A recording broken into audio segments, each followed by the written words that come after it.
नमस्कार, मी करण आपलं सगळ्यांचं माझ्या चॅनलवर स्वागत आहे.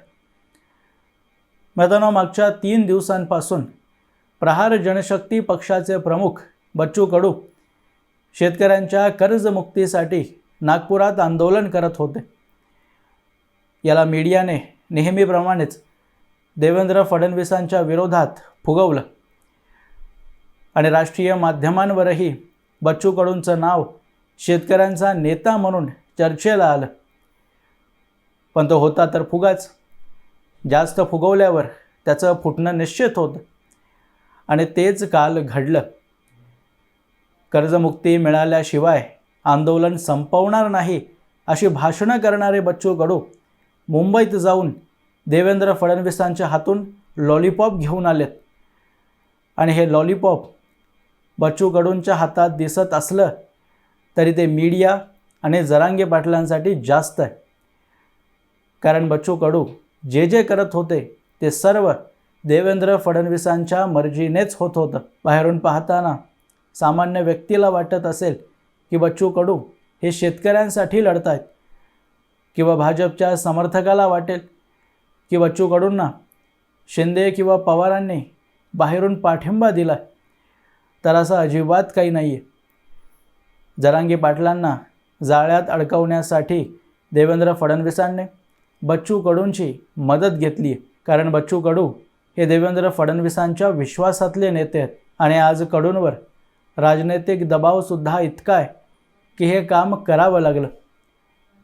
2022ला शिवसेनेचे 2 तुकडे करून 39 आमदार घेऊन जेव्हा एकनाथ शिंदे गुवाहाटीला गेले त्यावेळी त्यांच्यावर पाळत ठेवण्यासाठी देवेंद्र फडणवीसांनी आपल्या पक्षातून नाही तर उद्धव ठाकरेंच्या सरकारमध्ये राज्यमंत्री असलेल्या बच्चू कडूंनाच गुवाहाटीला पाठवलं होतं.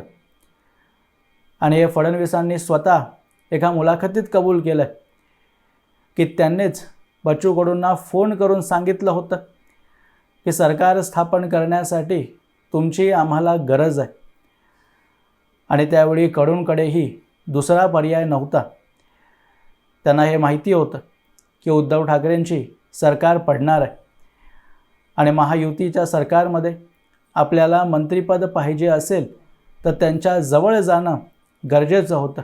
त्या मंत्रिपदाचं वचनही फडणवीसांनी त्यांना दिलं होतं. सरकार स्थापन झाल्यावर मंत्रिपद नाही पण राज्यस्तरीय दिव्यांग कल्याण समितीच्या अध्यक्षपदी नियुक्त केलं. यासोबतच या समितीच्या अध्यक्षपदाला कॅबिनेट मंत्रिपदाचा दर्जा दिला. पण 2024च्या विधानसभा निवडणुकीत भाजपसोबत काही मुद्द्यांवर एकमत नाही झालं आणि स्वतंत्र निवडणूक लढले.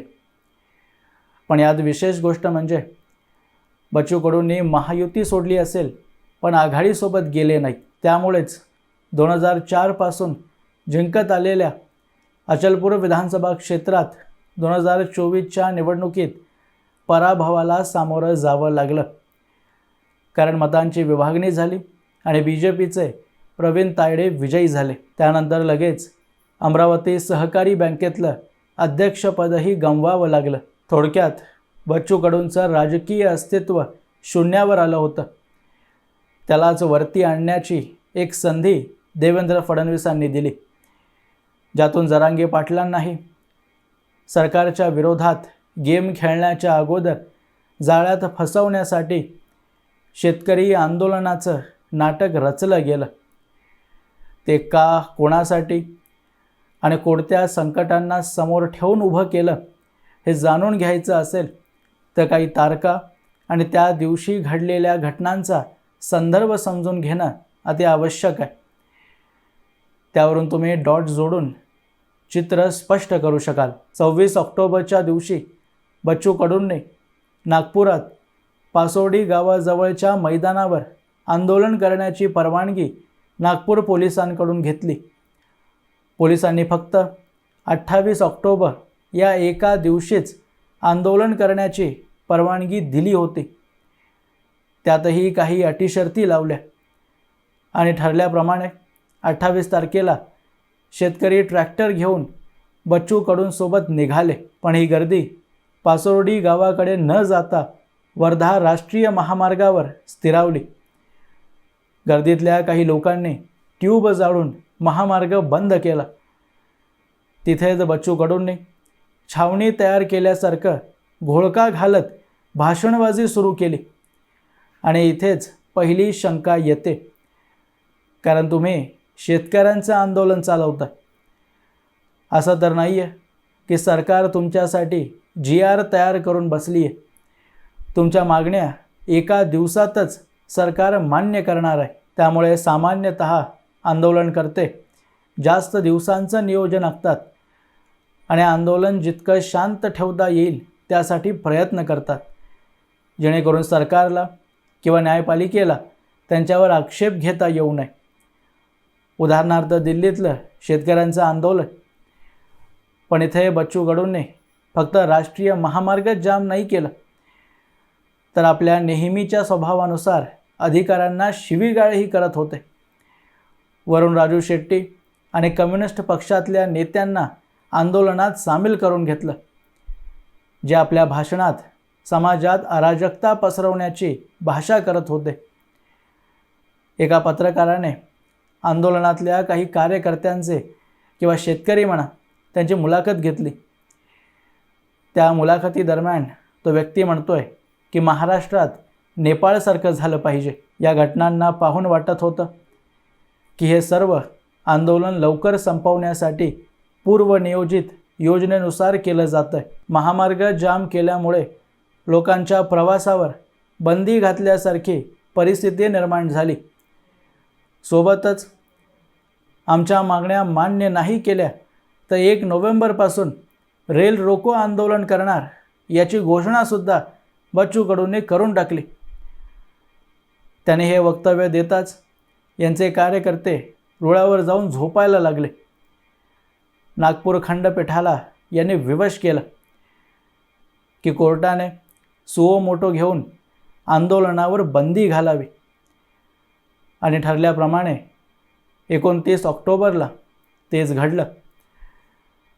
खंडपीठाने कारवाई करत संध्याकाळी 6 पर्यंत आंदोलनकर्त्यांना महामार्ग खुला करण्याचे आदेश दिले आणि पोलिसांना दुसऱ्या दिवशी सकाळी 11 वाजता काम पूर्ण केल्याची रिपोर्ट सादर करायला सांगितलं. बच्चू कडूंनी आदेशानुसार महामार्ग मोकळा केला, पण पासोर्डी गावाजवळच्या मैदानात आंदोलन सुरूच ठेवलं, ज्याने लोकांना वाटावं की शेतकऱ्यांसाठी मी किती लढतोय आणि आंदोलन संपवताना हे सर्व नाटक वाटू नये. सुरुवातीला बच्चू कडू म्हणत होते की सरकारशी चर्चा करायला मी मुंबईत जाणार नाही, पण बातम्यांनुसार सरकारने चार्टर्ड विमान पाठवल्यावर लगेच काल रात्री बच्चू कडू मुंबईत पोहोचले आणि मुख्यमंत्र्यांशी चर्चा केली आणि त्या चर्चेत फडणवीसांना जे हवं होतं ते त्यांनी पूर्ण करून घेतलं. 9 सदस्यांची समिती तयार करण्यात आली आणि त्यात मुख्यमंत्र्यांचे आर्थिक सल्लागार प्रवीण परदेशीही असतील आणि 30 जून 2026 अगोदर सरकार शेतकऱ्यांची कर्जमुक्ती करेल अशी घोषणा करण्यात आली. कर्जमुक्ती केल्याशिवाय आंदोलन संपवणार नाही म्हणणाऱ्यांच्या हातात कर्जमुक्ती न करता फडणवीसांनी लॉलीपॉप दिलाय. बच्चू कडू तर सुरुवातीपासून देवेंद्र फडणवीसांच्याच बाजूला होते. हा लॉलीपॉप जरांगे पाटील आणि त्यांच्या खांद्यावरून सरकारवर निशाणा साधू पाहणाऱ्यांसाठी आहे. कारण ज्या तारखेला बच्चू कडूंनी आंदोलन करण्यासाठी नागपूर पोलिसांकडून परवानगी घेतली ती तारीख जरा आठवा. 26 ऑक्टोबर. याच्या 2 दिवसांपूर्वीच जरांगे पाटलांनी घोषणा केली होती की शेतकऱ्यांच्या कर्जमुक्तीसाठी राज्यस्तरीय आंदोलन करणार. त्यासाठी 2 नोव्हेंबरच्या दिवशी त्याने कार्यकर्त्यांची बैठकही बोलावली होती. त्यानंतर लगेच 28 ऑक्टोबरपासून बच्चू कडूंनी आंदोलन सुरू करणं आणि देवेंद्र फडणवीसांना 30 जूनपर्यंतचा वेळ देणं हे काही संयोग मात्र नाही आहे. हे सर्व घडवून करण्यात आलं आहे कारण देवेंद्र फडणवीसांना पुन्हा एकदा जरांगे पाटलांना वरती येऊ द्यायचं नव्हतं. मुंबईत सर्वांनी पाहिलं, जरांगे पाटलांचा बेस आता फक्त मराठवाड्यापुरताच मर्यादित राहिला आहे. आरक्षणाच्या नावावर फडणवीसांनी मागच्या वेळी त्यांना लॉलीपॉप देऊन पळवलं होतं. पण जर आता शेतकऱ्यांच्या मुद्द्यावर स्वार होऊन जरांगे पाटलांनी आंदोलन उभं केलं तर राज्यात अराजकता पसरेलच. त्यासोबत शेतकऱ्यांचंही न भरून निघणारं नुकसान होईल. अतिवृष्टीमुळे आधीच शेतकरी रस्त्यावर आलाय. त्याच्या खात्यात पैसे पाठवून तात्पुरतं त्याचा खर्च भागवणं सध्या काळाची गरज आहे. कर्जमुक्ती जरी केली तरी तो पैसा बँकांना जाणार आहे. अनेक शेतकऱ्यांनी सावकाराकडून कर्ज घेतलं आहे, त्याची कर्जमुक्ती होणारच नाही. वरून सरकारकडून आत्ता मिळणारे पैसेही त्याला मिळणार नाहीत.